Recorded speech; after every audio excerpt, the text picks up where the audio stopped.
Now you've balanced it out and we're ready to go into auto tuning. This is how it sounds before. Tell me you love, tell me you love me one more time. Only Again, she sings so well, so there's not much to do, and I've comped it so that the takes are very on key as well, but there are some slight off tunes that you might want to fix. But in this case, I just used the auto tune and on a pretty decent retune speed, not too high and not too low. tell me you love, tell me you love me one more time. It doesn't do much and you can't really hear it, but it definitely helps and just makes it sound a bit more pleasant to the ear. And when everything's auto-tuned well together, that really adds up. If there's some things that are a bit off, it can create some like dissonant sounds and yeah. But a good trick can be to go back into the comping if the auto-tune sounds too natural and then find a take that is more in pitch, or even pitch it yourself. Just cut out that and pitch it a bit more correctly. That can be a good way to make it sound more natural. If you need more autotune or you want to fine tune it or add vibrato, remove vibrato, then you can use a graph mode in an autotune. Now I like this graph mode in autotune, but I usually use the Waves autotune graph mode, or even Melodyne is very good as well. Now I'm going to try and make this video as friendly for everyone, even if you just have the stock plugins. So if you don't have any autotune, I've done this trick myself a lot and it can work very well. Is you just input the vocal melody in like a sine wave or a piano, and then you actually go in and cut it up and just pitch every single phrase by themselves. It can actually create a very good result. You want to try to get rid of bad frequencies, because most of the time when you get rid of bad frequencies, it reveals a prettier sound. So now that we have the vocals in key, it's time to remove the things we don't want. This means EQing everything you don't need, and I've done this over multiple EQs, but for instance this one is a starter where I've taken out a lot of notches. Tell me you love, The way that you do this is just have a really high Q and you put a notch and you go through. tell me you love me one more time.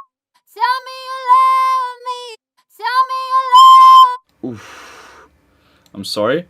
So I didn't like that frequency, of course. Tell me you love, So I can remove that one. tell me you love. Be wary of not doing this too much though, because most of these resonant frequencies are very important for the vocals to sound natural and full and melodic. You can often just do a couple decibels here and there without hurting the vocals. So this is without. Tell me you love me, And with. tell me you love me. Think about maybe what sounds good, what can be enhanced. Just listen to the snare for a few seconds and see if something bothers you about it. Okay, so let's try it.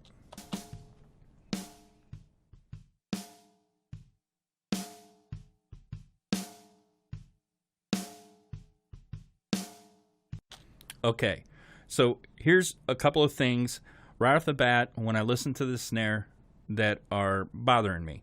One, we've got kick bleed in there, and I want to try to get rid of as much of that as I possibly can.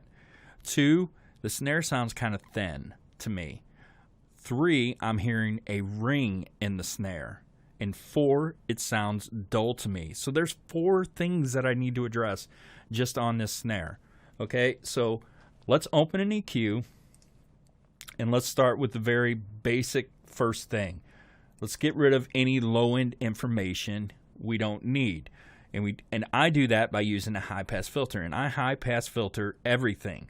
I don't want a lot of low-end buildup in my mix because I mix through a mix bus that has compressors, EQs, analog emulation. I don't want this big collection of low-end rumble building up in all my tracks, feeding into something that has a compressor on it that is going to bring it up in volume. Okay, so let me kind of show you what I mean here.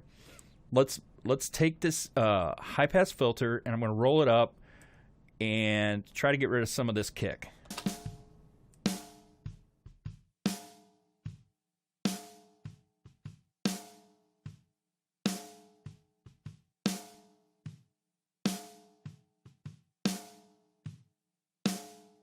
Now, I don't want to get rid of any meat of the snare, but below 100 hertz, I don't really need anything from the snare below 100 hertz. That's where my bass guitar and that's where my kick drum is going to live. And I really don't want anything else muddying that up. So now let me show you something. This EQ is unique. This is the FabFilter Pro Q2, and I love this EQ. I find myself using this more and more because I love this feature. It lets you solo what you're cutting out. So it solos this area. So take a listen to this.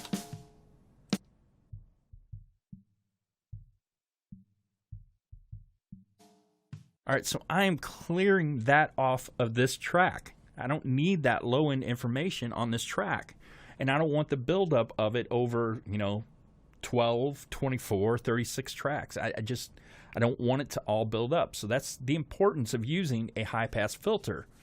All right, so the next thing I want to do is I want to try to find this ring.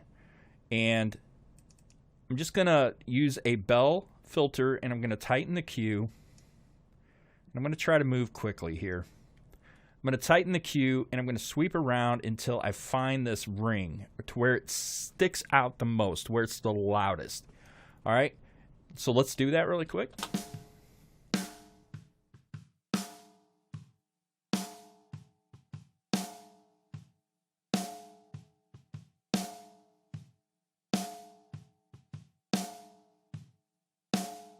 All right, so that's where it is sticking out the loudest to me.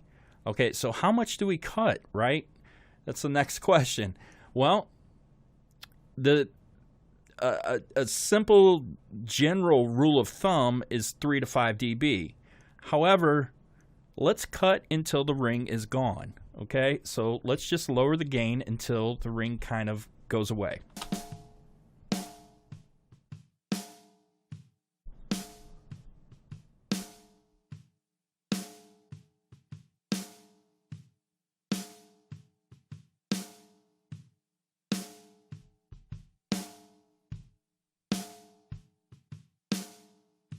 Okay, so it feels like it's gone there, and it's roughly about 5 dB, so about 5 dB cut. Okay, the next thing I want to see is somewhere in this area if there's any mud. There probably isn't, but I just always like to check the 400 to 500 range, so let's listen to that.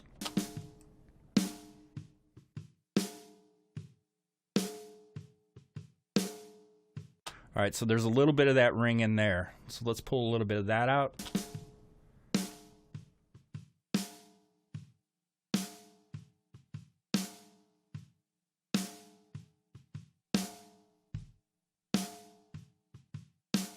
Okay, cool.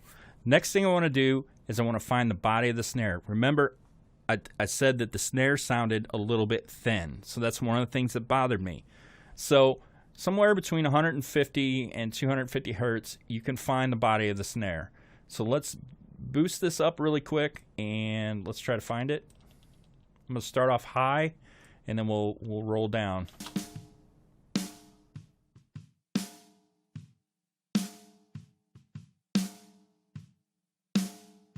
All right, so right there feels pretty good. Okay, so how much do we need of it? Well, let's widen our gain our Q just a little bit, and let's boost it up till it sounds good.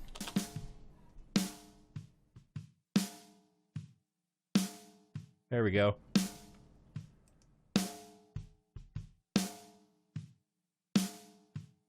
All right, so that gives a little body. Last thing I want to do is add some top into the snare to make it kind of poke out a little bit. There's two ways you can do this. You can use a shelf, right? So you could take a shelf and roll it back until the snare sounds brighter. Let's try that really quick.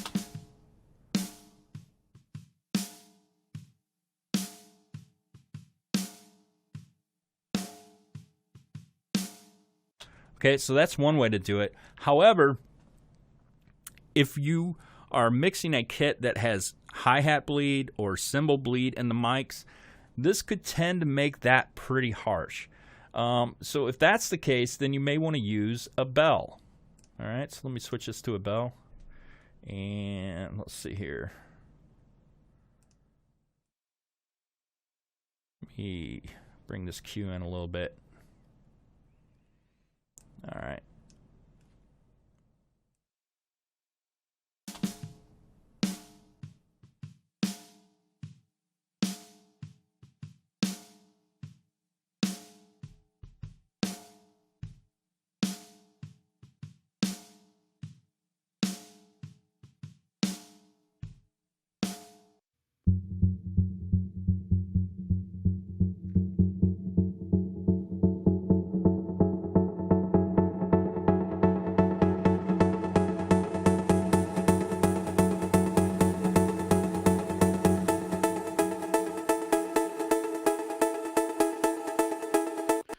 All right. So right off the bat, I noticed there is a lot of just kind of nasty, fuzzy, prickly stuff going on up at the top.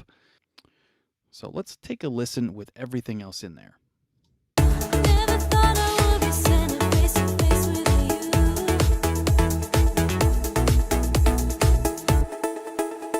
It's almost way too good to be true.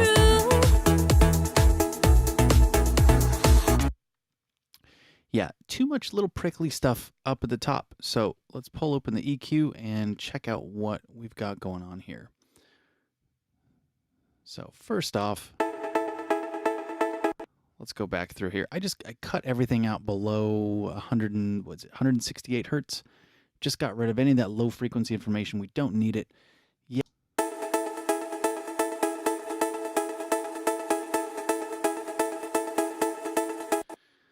Here it is with and without that drop.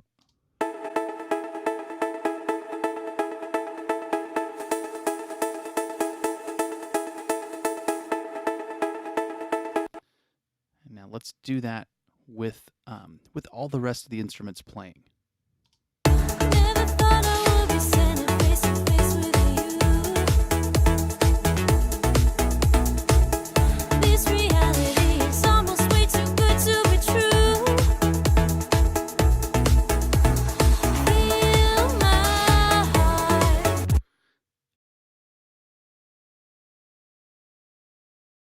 The first core principle when compressing almost anything, and I really hate giving rules in audio because, there's no real rules, but just don't bother doing it in solo. It just doesn't help you. You can listen to the vocal in solo for the sake of it, but when you're adjusting the parameters, you really must listen to everything together. And just to make a point of this, I'm going to start by listening to this vocal in solo. This is with no compression. And there doesn't really appear to be anything wrong with it when I listen in solo. So I'm really listening to the starts of the words, how punchy are they? The ends of the words, can I hear the vibrato? Do I hear all the low-level information? And in solo, I absolutely do hear it. I'll turn the reverb off as well, so we're just hearing the vocal. I've been drifting away with you tonight. So I'll play a little bit more later, but I could hear all of that. I could hear all the little ends of the words, like tonight. I could hear this little T here. It was all clear. Why would I even want to compress it? However, if I play it in context of the whole track, you'll hear that a whole heap of issues spring up. In solo, this was a confident vocal performance, really well projected. I thought it sounded great. In the context of the track, all of a sudden you can't hear the ends of the words very well, especially on speakers. The vocal just drifts wildly up and down in volume, and it does not sound confident. It almost sounds anxious. So let's take a listen. There's these really aggressive guitars that sort of compete with the vocal a lot. So let's take a listen.